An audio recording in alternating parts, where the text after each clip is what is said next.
السلام علیکم۔ پڑھنے کی مہارتیں یا اس کی اجزاء۔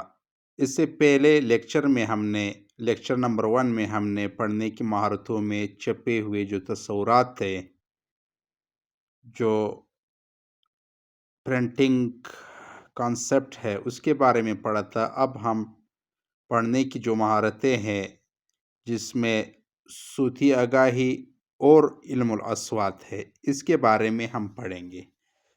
سب سے پہلے ہم جو اس کا دوسرا جز ہے صوتی آگاہی، اس کے بارے میں پڑھیں گے۔ پڑھنا کی دوسری جز صوتی آگاہی ہے۔ صوتی آگاہی سے مراد حروف کی آوازوں کو سننا، ان میں فرق کرنا اور ان کی نشاندہی کرنا ہے۔ بچوں کے ساتھ صوتی آگاہی کی مہارتوں پر کام کرنا نہایت اہم ہے، تاکہ وہ زبان میں موجود مختلف آوازوں کو سن کر سیکھے اور یہ جان سکے کہ انہیں مختلف الفاظ میں کس طرح استعمال کیا جاتا ہے۔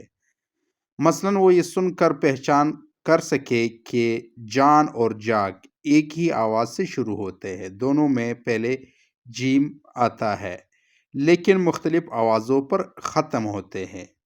یہ بات ذہن میں رکھے کہ بچہ خالی ذہن کے ساتھ اسکول نہیں آتا، اس کے ذہن میں پہلے سے بہت سی باتیں، خیالات اور آئیڈیاز موجود ہوتے ہیں۔ ماما اور پاپا جیسے الفاظ سے وہ شناسی رکھتے ہیں۔ اس کی ماں آ رہی ہے تو وہ ماما کہتا ہے، اور باپ کے آنے پر پاپا۔ ماما اور پاپا کے درمیان اسی فرق کا نام صوتی آگاہی ہے۔ تیسرا جو ہمارے ساتھ جز ہے پڑھنے کی مہارتوں کا، وہ ہے علم الاصوات۔ علم الاصوات سے مراد وہ طریقہ کار ہے جس میں پڑھنے اور لکھنے کے لیے آوازوں کو حروف کے نمونوں سے جوڑتے ہیں۔ علم الاصوات دراصل مختلف حروف کی آوازوں کو اس کی تحریری شکل سے ملانے کا نام ہے۔ علم الاصوات کی مدد سے طلباء یہ جان جاتے ہیں کہ حرف جان، جاگ میں جیم کی آواز یعنی شروع میں یہ نکالتا ہے۔ صوتی آگاہی اور علم الاصوات کی مہارتیں بڑی آسانی سے ایک ساتھ پڑھائی جا سکتی ہے، کیونکہ صوتی آگاہی آوازوں سے متعلق علم ہے اور علم الاصوات آوازوں اور ان کے علامات میں تعلق پیدا کرتا ہے۔ اسی طرح ہم اس علم کی مدد سے حروف تہجی کی آوازیں جو ہے وہ جان سکتے ہیں۔ جس حرف کی آواز معلوم کرنا ہو تو اردو کا ایک ایسا لفظ تلاش کرے کہ جس کے آخر میں وہ حرف آتا ہو، تو جس طرح وہ حرف کی آواز ختم ہو جاتی ہے، دراصل وہی اس کی آواز ہے۔ تو یہ ہم علم الاصوات اور صوتی آگاہی کی مدد سے ہم یہ جان سکتے ہیں کہ حروف تہجی کے جو ہمارے پاس حروف ہیں، ان کی آوازیں کون کون سی ہے، کیسے وہ نکالی جاتی ہے۔ تو اس کے لیے طریقہ ہے کہ جس حروف تہجی میں الف، ب، ت سے اس طرح جیم یا صاد یا ضاد یا جو بھی لفظ ہو، اس کا آپ نے آواز معلوم کرنا ہو تو اس کا طریقہ یہ ہوتا ہے کہ اس کو اردو کی کسی ایسے لفظ میں استعمال کرے کہ جس کے آخر میں وہی حرف آتا ہو، تو جس طرح حرف کی آواز ختم ہوتی ہے، اصل میں وہ اس حرف کی آواز ہوتی ہے۔ مثلاً اگر ہم نے سین کی آواز معلوم کرنی ہے تو لفظ کے آخر میں سین لگائے۔ جیسے ہم اردو کا ایک لفظ بناتے ہیں پاس، ابھی یہ اس کے آخر میں سین آ گیا تو ہم اس کو ابھی پڑھتے ہیں پاس، پاس۔ لہٰذا سین کی آواز جو ہے س، س، اس کی آواز جو ہے پاس، س، س، اس کی آواز ہے۔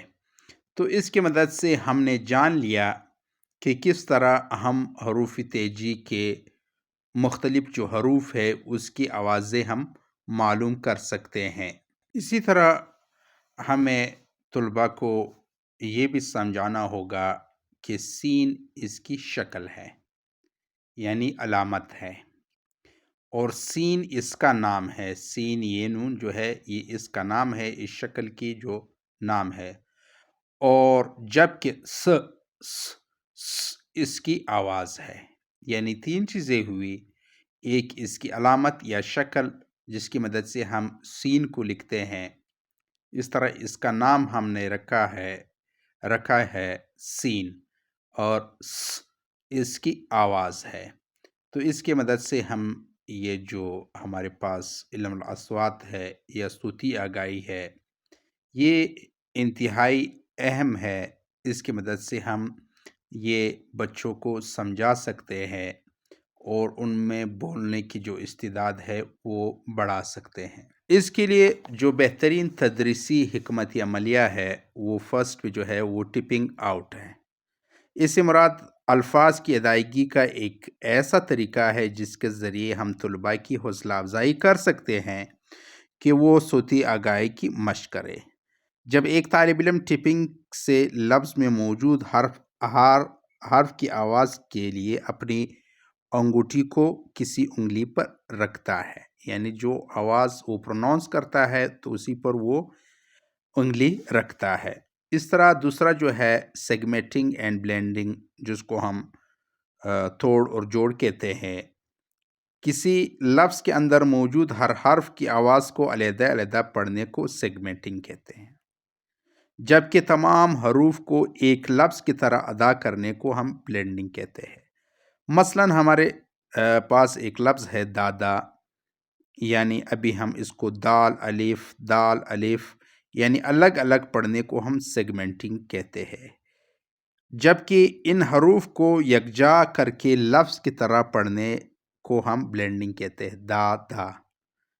صوتی آگاہی اور علم الاصوات پڑھنا سکھانے کی بنیادی اور ضروری مہارتیں ہیں، اس لیے یہ بہت اہم ہے کہ ہمارے طلباء کمرہ جماعت میں صوتی آگاہی اور علم الاصوات کی باقاعدگی سے مشق کریں اور ہم مسلسل اس کی تفہیم کا جائزہ لیتے رہیں۔